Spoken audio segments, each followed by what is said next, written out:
మా ఊరి బొజ్జ గణపయ్య 5వ రోజే నిమజ్జనానికెళ్ళిపోయాడు. ఈ 5 రోజులు పూజలు, నైవేద్యాలు, ప్రసాదాలతో ఎంతో సందడిగా ఉండేది. మా రిషి స్కూల్లో నేర్పించినయన్నీ మైక్‌లో చదివేశాడు.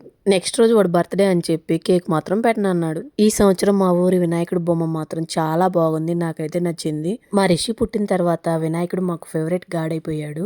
రిషి పుట్టిన తర్వాత మేము కూడా ఒక సంవత్సరం అయితే మా విలేజ్‌లో వినాయకుడి బొమ్మను పెట్టాము.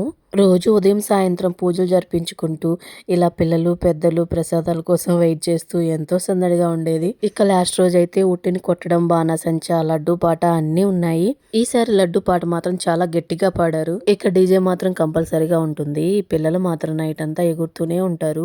ఈ జనాల్లో మా లక్కీ కూడా రంగులు కొట్టుకుంటూ ఉంటుంది. అది అక్కడ ఉంది చూడండి. దాని అవతారం చూసి గుర్తుపడతారో లేదో. మా రిషిగాడు కూడా గణపతి ట్యాగ్ అయితే కట్టేశాడు. మా ఊరి వినాయకుడు అయితే నిమజ్జనానికి వెళ్ళిపోతున్నాడు.